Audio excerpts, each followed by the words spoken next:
Okay, so I think it's about time we actually took a look at the map just to see what is going on here. And yes, as you can see, we are having quite a few issues.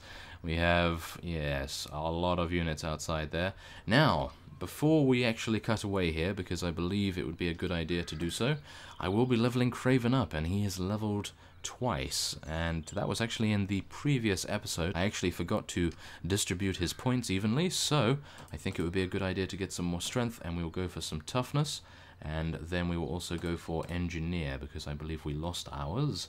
So let us now go for cannons, I suppose, just in case we're going to use one later on.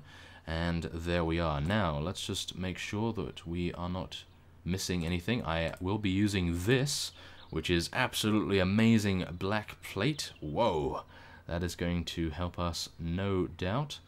And yes, I believe that will be it. I don't really want to use the siege shotgun because, as you saw in the previous few episodes, you cannot actually move and reload at the same time, so that slightly hinders my playstyle somewhat.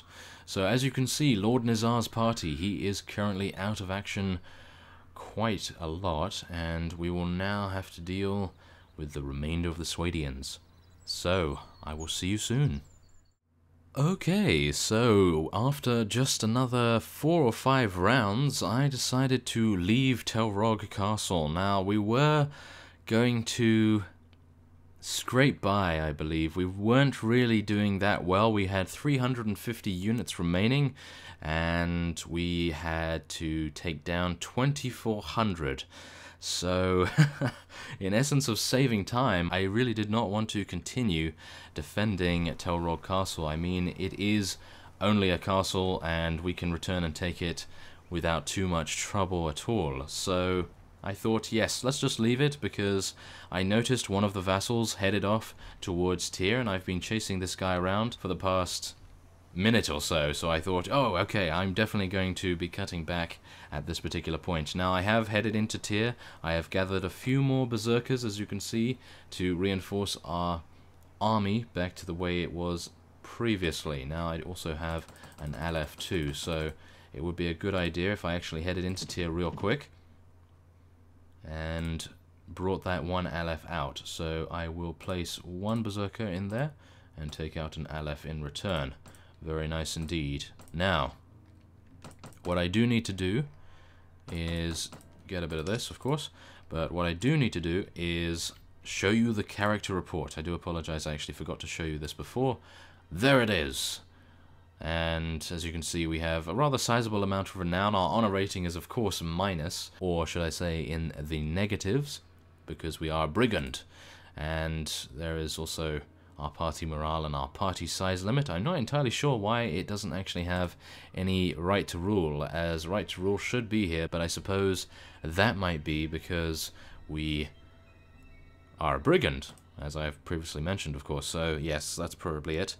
And yes, so I think what we will be doing, as well as have Bunduk with us, he is accompanying us, as I mentioned before. I would like our vassals to be running around and assisting us rather considerably, so they are doing so, or at least Bunduk is, like a very loyal vassal. And now we will be heading in and taking down this particular fellow here. There we are, Bunduk is with us as well. So here we go. They know me as Dreadlord Craven. Mark it down. You shall be hearing of me a lot. Yes, we can only hope that he will. And yes, let us do that.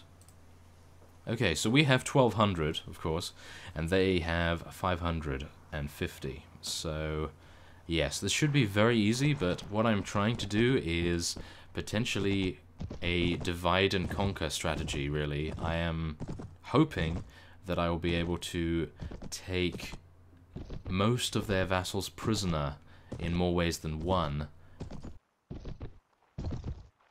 in the way that we could prevent them from further sieging any of our potential strongholds by capturing all of their vassals, so they would have no way of actually retaliating against us.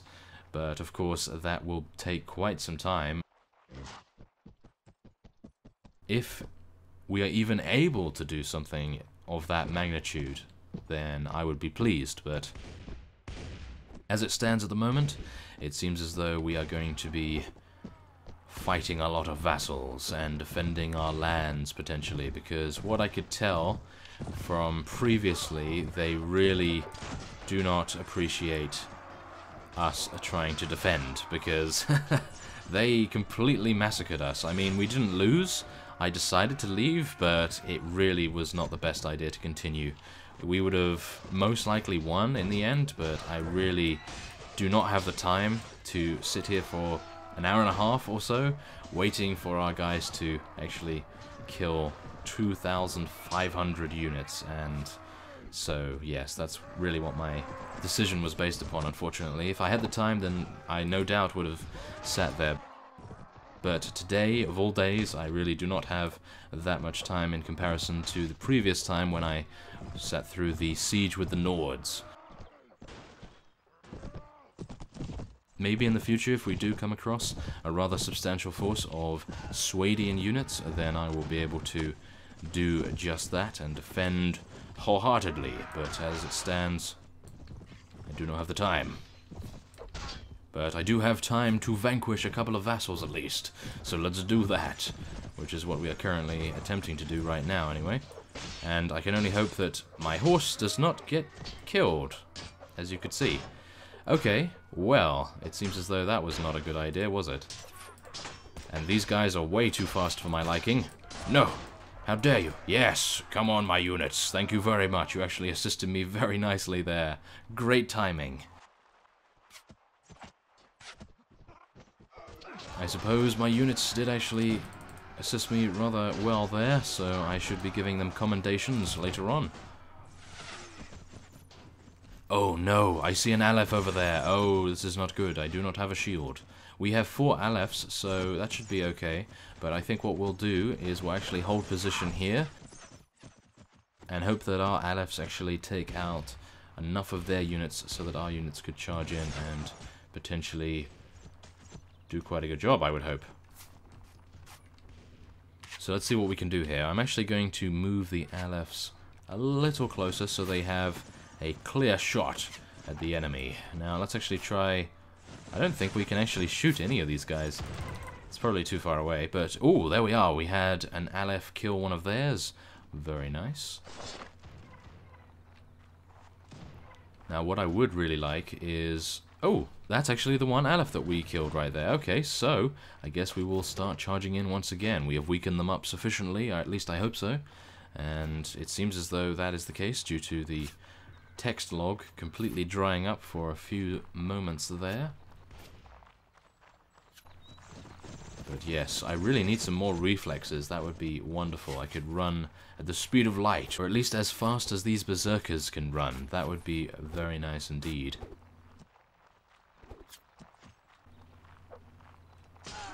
Oh yeah, nice. Okay, so that was actually the last unit on the enemy's side. So yes, that was very nice indeed.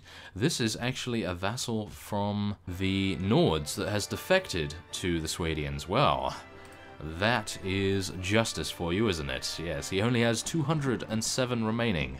So we will soon see his defeat at the hands of Craven. And, of course, Bunduck, but we will not speak of this. Craven must have the most fame and fortune from these victories, because goodness knows, not really continuing with sieges is not the greatest way of gaining renown, of course, because I was actually gaining 31 renown per round in the sieges, and I was actually very pleased with that, but the amount of time that it takes is way too much, in my opinion. I would like to have raised the limit on how many units they could actually send in.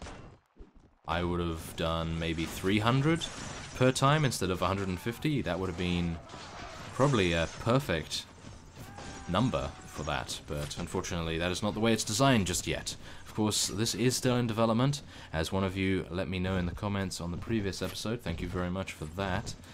And we can only hope that, oh my goodness, that was a terrible idea. And yes, we will remember now that our camel is not exactly doing very well, considering it was crippled in the previous fight. But it seems as though a wave of green is spreading across the enemy's forces, and I don't believe we are having too much difficulty as it is now. We will take out that fellow there for 1400 experience, very nice indeed, and there is victory once again. But yes, as I was saying, one of you told me in the comments that the creator of the mod is still working on improving Blood and Steel, and I'm very glad to hear that. So yes, we will now be able to take this guy prisoner. That is great.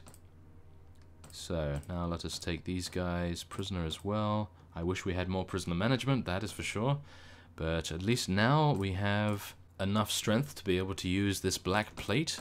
We should be rather well off in terms of defenses, so I may be able to start focusing on intelligence and maybe charisma again. That would be very nice indeed. But there we are, we've taken as many items as we can, and we have also gained Bunduck a few prisoners of his own, so that's very nice indeed as well. So yes, I believe what I will do now is end this episode off here. So I thank you for watching, and next time on Blood and Steel, I hope that we will have not lost any further strongholds, because as you can see, Alberk Castle and Curin Castle are the only outlying structures that we currently still own, so we may be in trouble if they decide to siege it with their huge force. So I will see you next time.